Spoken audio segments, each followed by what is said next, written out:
Al-Fatihah. A'udzu billahi minasyaitonir rajim. Bismillahirrahmanirrahim. Alhamdulillahi rabbil alamin. Ar-Rahmanir Rahim. Maliki yaumiddin. Iyyaka na'budu wa iyyaka nasta'in. Ihdinas siratal mustaqim.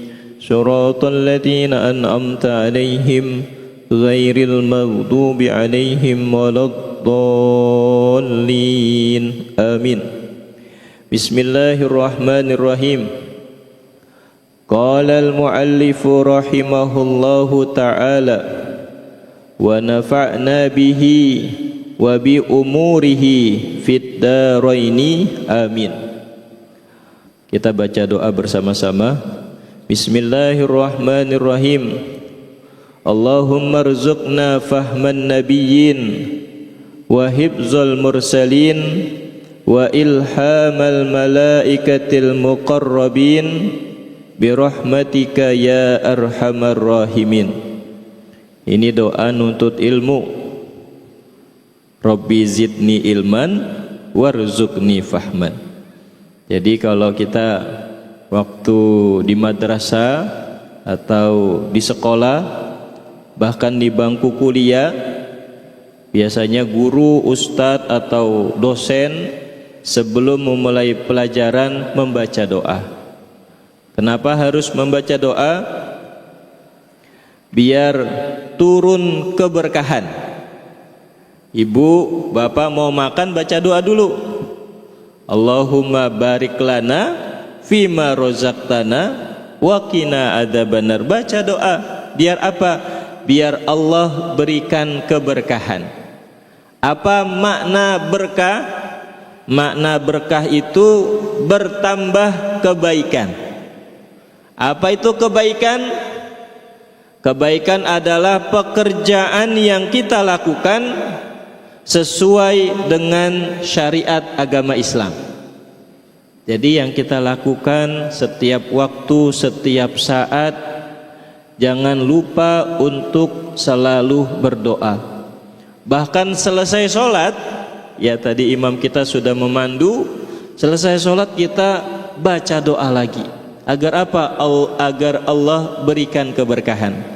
Maka biasanya di majlis-majlis ilmu itu ada para ustadz, para kiai memulai membaca kitab dengan membaca doa.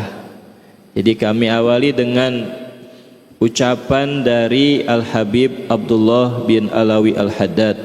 Qalal muallifu rahimahullahu ta'ala wa nafa'ana bihi wa bi umurihi fid daraini. Amin. Bismillahirrahmanirrahim.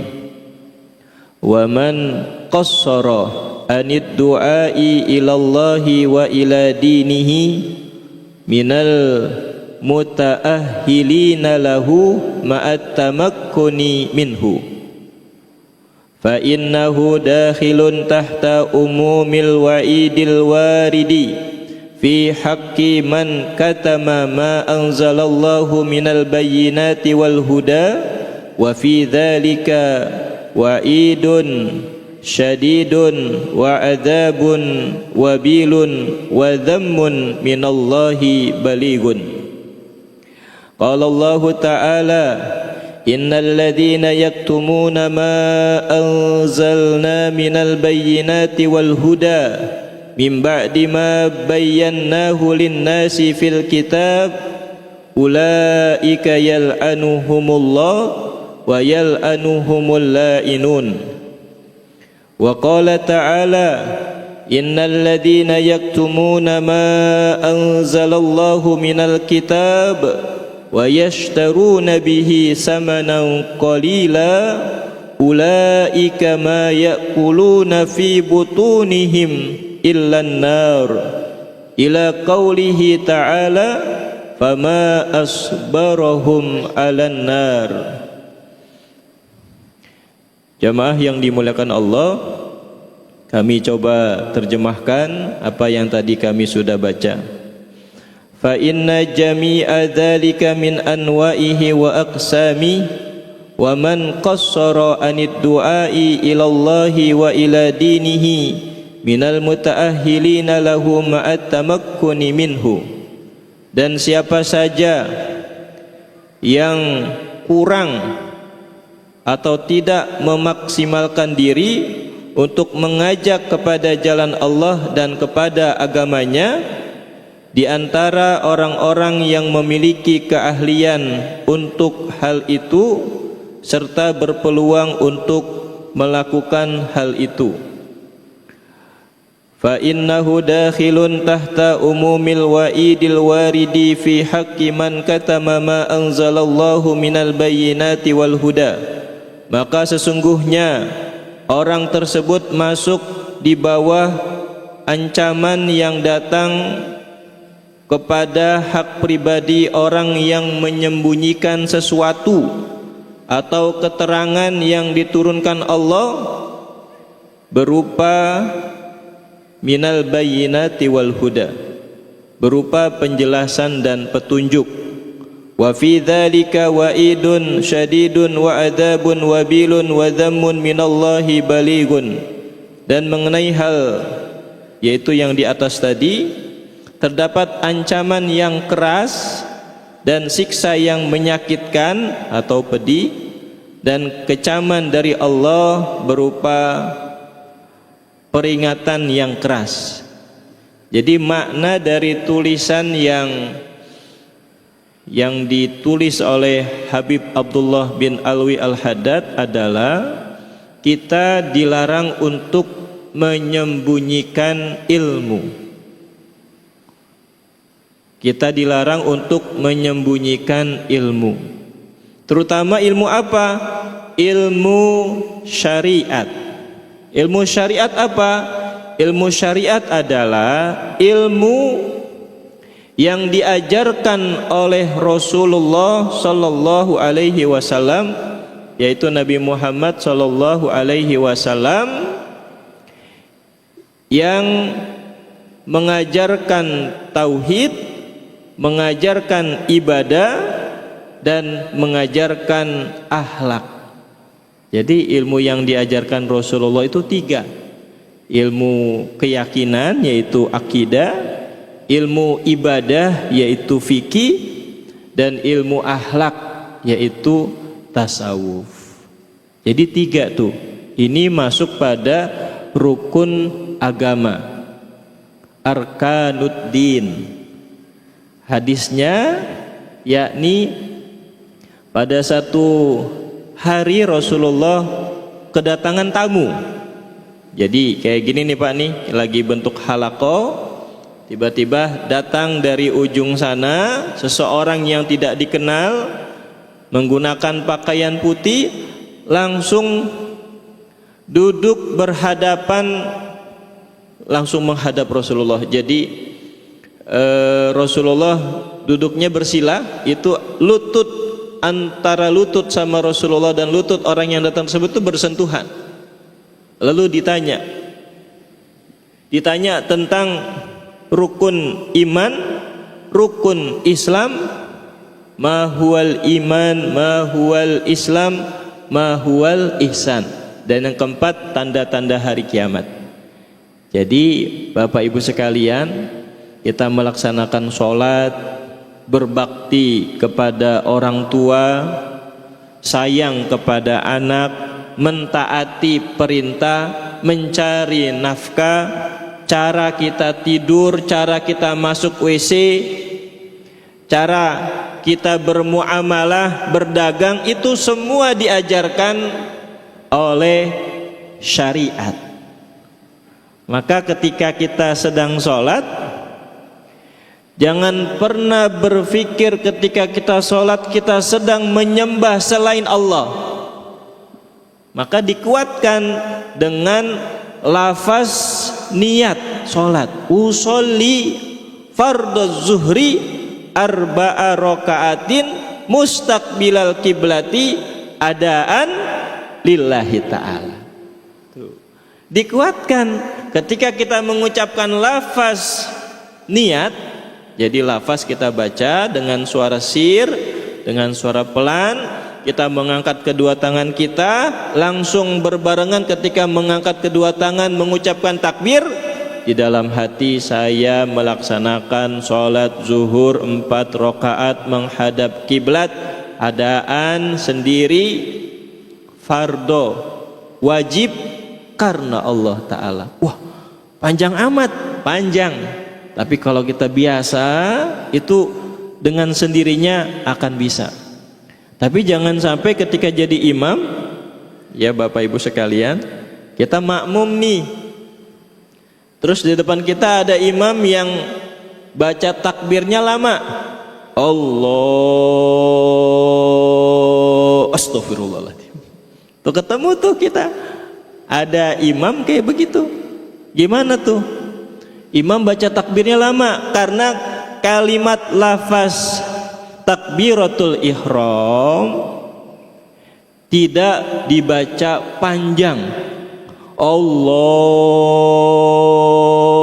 itu udah kelebihan cara membaca tajwidnya. Jadi bagaimana agar ketika kita membaca niat, agar kita membaca niat itu berbarengan dengan lafaz takbir yang kita ucapkan. Allahu Akbar, ketika mengucap Allahu Akbar saya sholat zuhur, udah cukup. Saya sholat zuhur, sudah cukup. Disebutkan sholat zuhur, mengucap dalam hati 4 rakaat, ya kita kerjakan 4 rakaat. Jadi ketika kita niat tidak perlu disebutkan 4 rakaatnya. Agar apa? Agar kalimat takbir yang kita baca tidak panjang. Apalagi disebutin menghadap kiblat, itu juga kita sudah menghadap kiblat. Jadi sebenarnya melafazkan niat itu sudah menguatkan apa yang ingin kita niatkan dalam hati. Jadi kalau kita merasa berat sampai lama mengucap takbirnya Allah, astagfirullahaladzim, nggak selesai sholatnya Pak.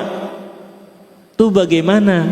Nah, itu mereka yang seperti itu berusaha khusyuk.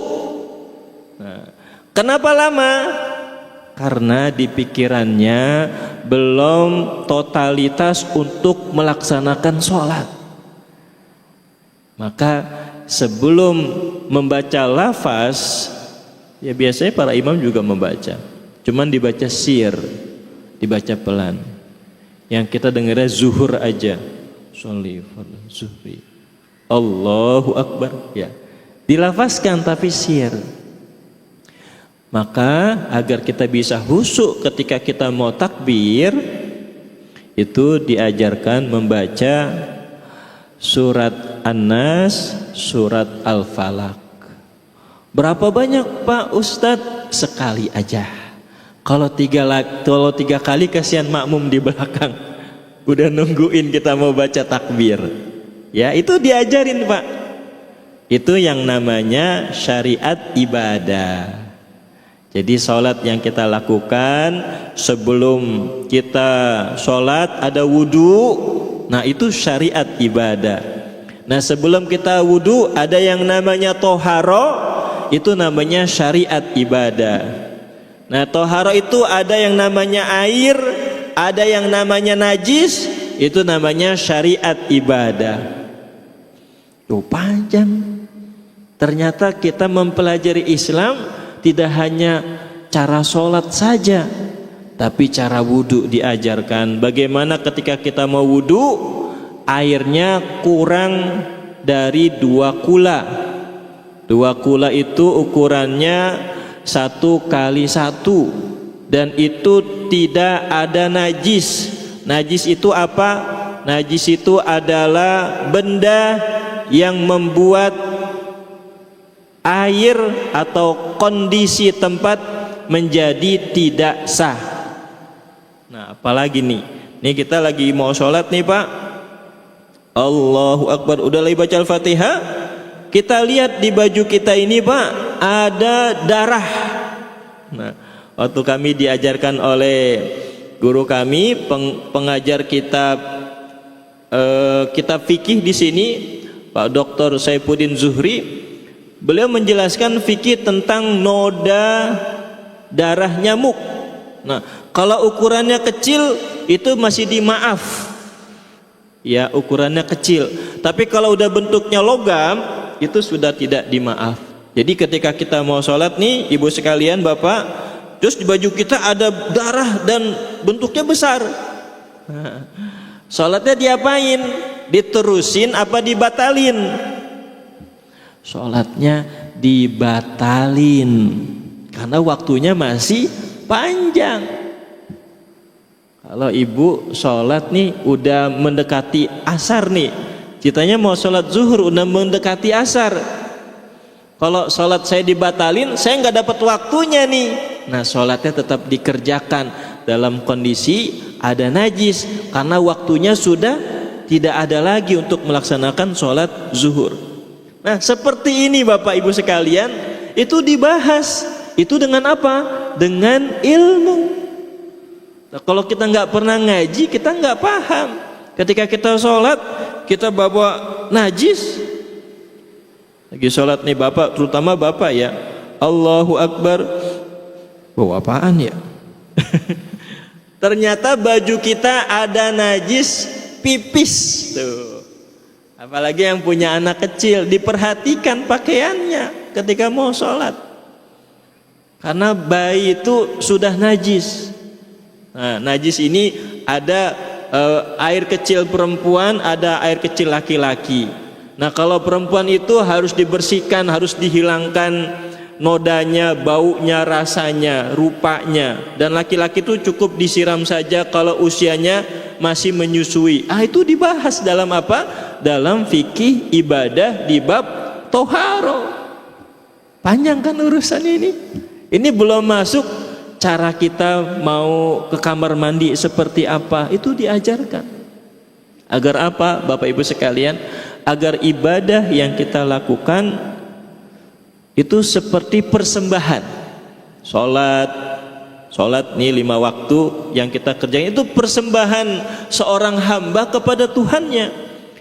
Ketika kita memberikan kado nih Bapak Ibu sekalian, ngasih kado nih, kita lihat dalamnya udah bagus nih, tapi ketika di luar kok bungkus kadonya lecek ya atau robek, ganti tuh luar biasa.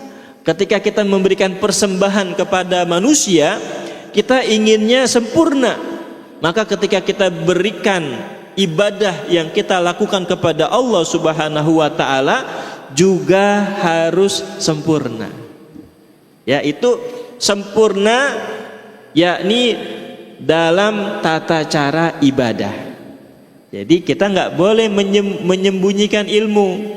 Ketika kita sudah paham satu perkara tentang toharo dan kita ditanya oleh teman, oleh tetangga yang nggak paham toharo, kita sampaikan ilmu yang kita miliki ketika kita belajar di madrasah atau kita belajar di majelis taklim atau kita belajar di bangku perkuliahan, disampaikan. Agar apa?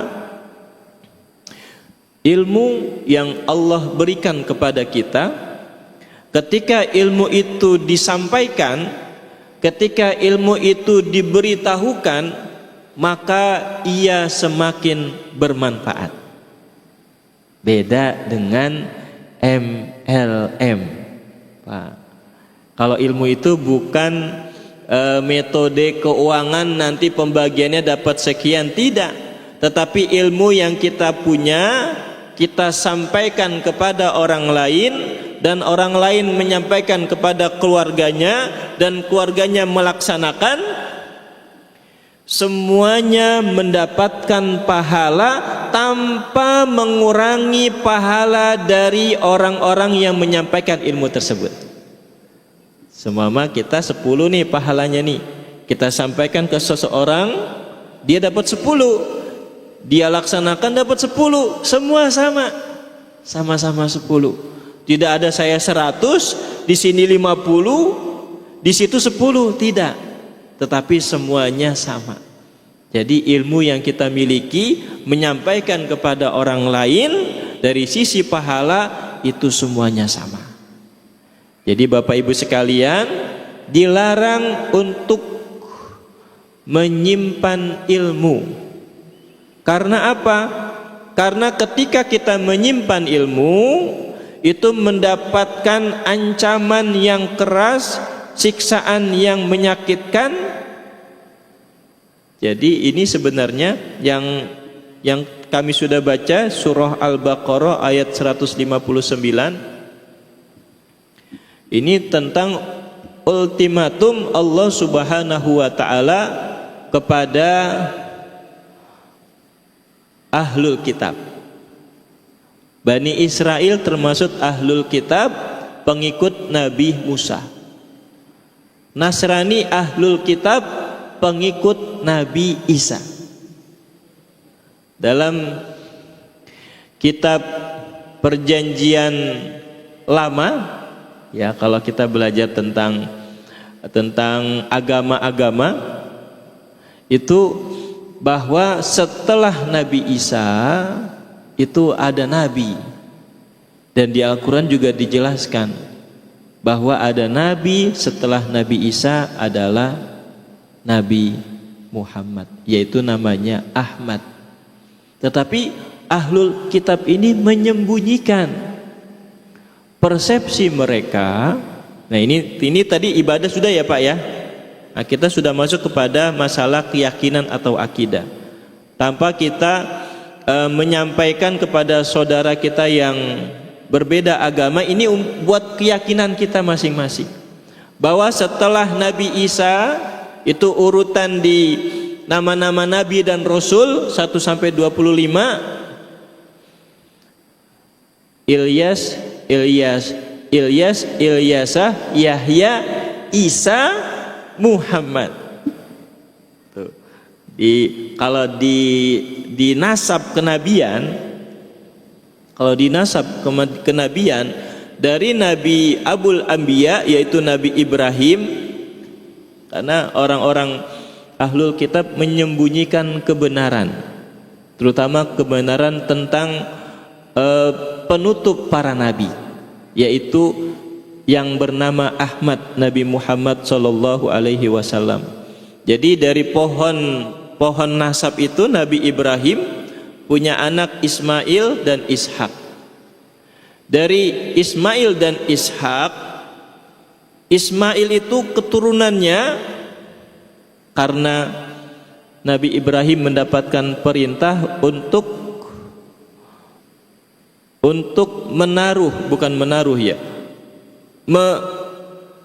Allah Subhanahu wa taala memerintahkan Nabi Ibrahim untuk membawa Siti Hajar dan Nabi Ismail ke tempat yang namanya Bakkah, yang sekarang namanya Mekah, Pak. Itu padang pasir tandus. Tapi Allah perintahkan Nabi Ibrahim untuk membawa istri dan anaknya. Anak yang ditunggu-tunggu penantian lahirnya, diperintah Allah Subhanahu wa taala untuk dibawa ke lembah yang tandus namanya Bakkah, dan sekarang Mekah. Lalu kalau dalam kisah, kalau Bapak baca sirah tentang Nabi, ketika Nabi Ibrahim membawa Siti Hajar dan Nabi Ismail alaihi salam, lalu Hajar bertanya, "Ya Ibrahim, apakah ini perintah Allah?" Nah, namanya istri berbakti ya Pak ya. Lalu Ibrahim menjawab, "Ini perintah Allah." Maka Hajar menyampaikan, "Kalau ini perintah Allah, maka Allah tidak akan menyia-nyiakan kami di sini," yaitu Siti Hajar dan Nabi Ismail. Maka ketika kejauhan, Nabi Ibrahim berdoa, ya, di tanah, di tempat yang tandus tersebut, Nabi Ibrahim berdoa. Maka ada surah Ibrahim. Nabi Ibrahim berdoa agar tempat ini dikaruniai buah-buahan, dikaruniai air, dikaruniai tempat yang makmur. Padahal itu tanah tandus, Pak. Itu bukan tanah lembah yang tandus, nggak ada air, nggak ada tanaman.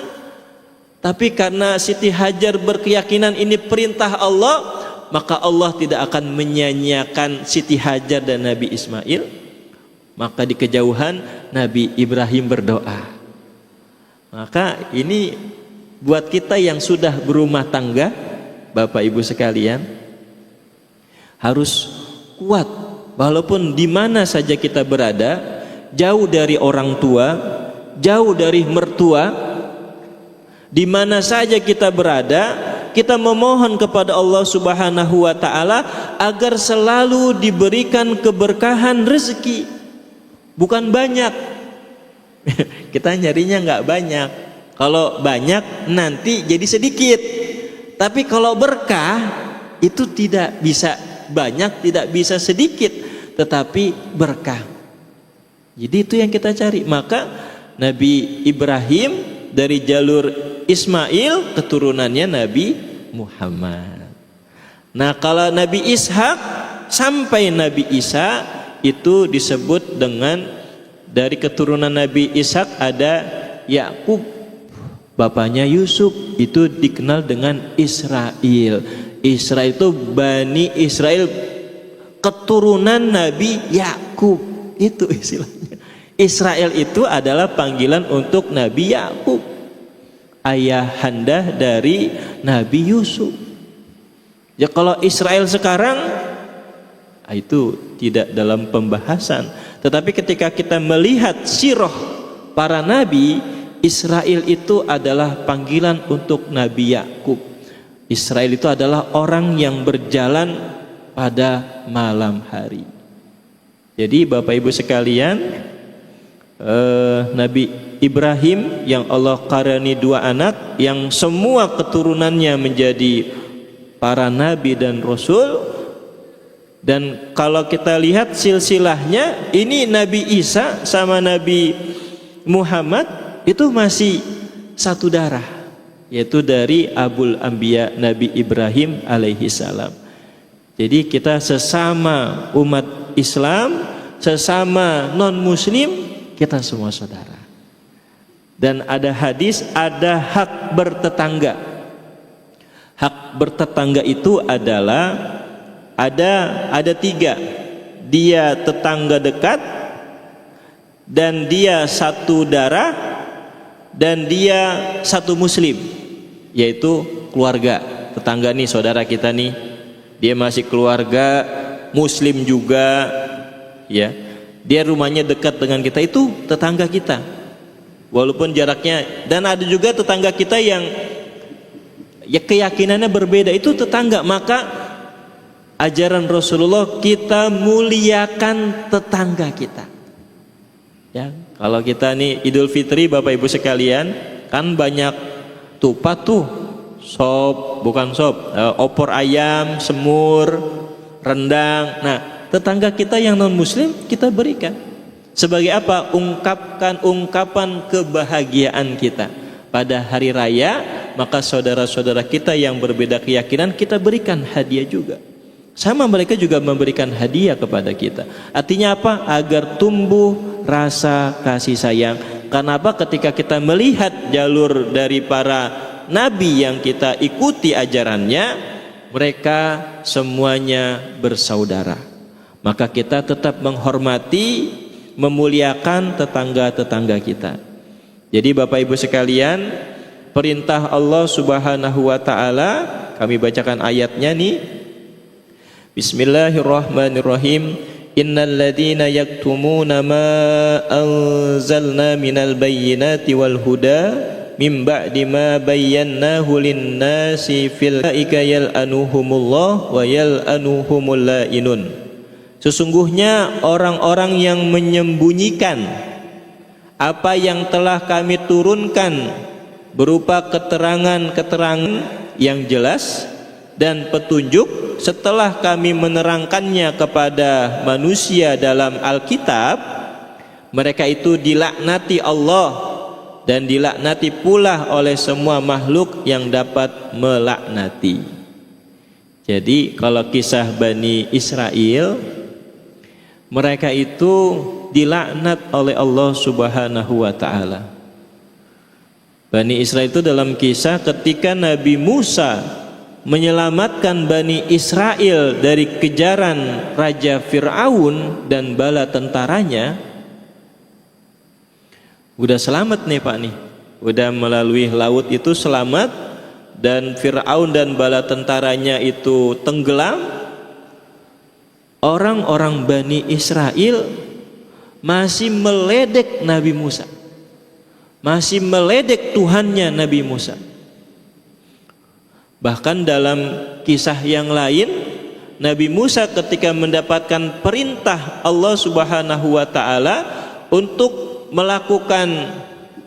mendapatkan wahyu, itu Nabi Musa memerintahkan saudaranya Harun untuk mengajarkan ajaran-ajaran keesaan kepada Bani Israel. Tetapi yang mereka lakukan adalah mereka membuat sesembahan untuk menandingi Tuhannya Nabi Musa. Ini udah ditolong Bapak Ibu sekalian, tapi ngeyel. Ya, orang-orang Bani Israel itu orang-orang yang ngeyel Pak kepada para nabinya. Mereka buat tandingan, itu ada dikenal itu sapi emas. Jadi mereka membuat sesembahan berupa sapi emas dan mereka menyembah. Karena Harun berbeda dakwanya dengan Nabi Musa, maka mereka mengasingkan Nabi Harun. Karena Nabi Musa sedang mengembara mendapatkan wahyu. Jadi Bapak Ibu sekalian, ini peringatan Allah kepada orang-orang Bani Israel yang suka melawan para nabinya. Nah, kalau umat Nabi Muhammad biasanya bukan ngelawan, tapi mereka ini malas malas untuk sholat. Padahal tahu ini waktunya sholat nih, tapi malas untuk sholat. Malu katanya. Saya mah malu mau sholat. Kenapa malu? Banyak dosa katanya. Padahal sholat itu menghapus dosa Bapak Ibu sekalian, tapi dia malu buat sholat. Sebenarnya dia bukan malu karena banyak dosa, tapi malu sama teman-temannya yang sama-sama berdosa. Ketika dia mau tobat, jangan tinggalin kami dong. Nah, dia malu sama teman-temannya, bukan malu kepada Allah Subhanahu wa taala. Jadi Bapak Ibu sekalian, sampai di ayat surah Al-Baqarah ayat 159, yaitu peringatan buat orang-orang ahlul kitab, Bani Israel, orang-orang Nasrani, diperingatkan oleh Allah Subhanahu wa taala tentang kebenaran-kebenaran tetapi mereka menyembunyikan, maka Allah melaknati mereka. Ulaika yal'anuhumullah wa yal'anuhumul la'inun. Jadi Allah melaknati orang-orang yang menyembunyikan kebenaran. Maka ketika kita ditanya sesuatu yang benar nih, tetapi kita menyembunyikan, kita seperti mengikuti tabiat orang-orang Bani Israel. Dan kita berharap kepada Allah Subhanahu wa taala agar ilmu yang Allah berikan kepada kita tidak sembunyikan, kita sampaikan, dan insya Allah bermanfaat buat orang lain. Semoga bermanfaat. Marilah kita tutup kajian Hawamis ini dengan mengucap Alhamdulillahirabbil alamin, dan kita memohon kepada Allah Subhanahu wa taala dengan membaca doa. Ini doanya buat sendiri, maka ibu bapak ikutin. Selesai tadi kita baca doa Allahumma rzuqna fahman nabiyyin. Yang kedua kita baca doa penutup, Bapak Ibu mohon bisa mengikuti. Bismillahirrahmanirrahim. Allahumma aghnini bil ilmi wa zayyini bil hilmi wa akrimni bit taqwa wa jammilni bil afiyah bi rahmatika ya arhamar rahimin kita tutup dengan membaca doa penutup majelis. Bismillahirrahmanirrahim. Subhanakallahumma wa bihamdika asyhadu an la ilaha illa anta astaghfiruka wa atubu ilaih. Terima kasih. Assalamualaikum warahmatullahi wabarakatuh. Salam.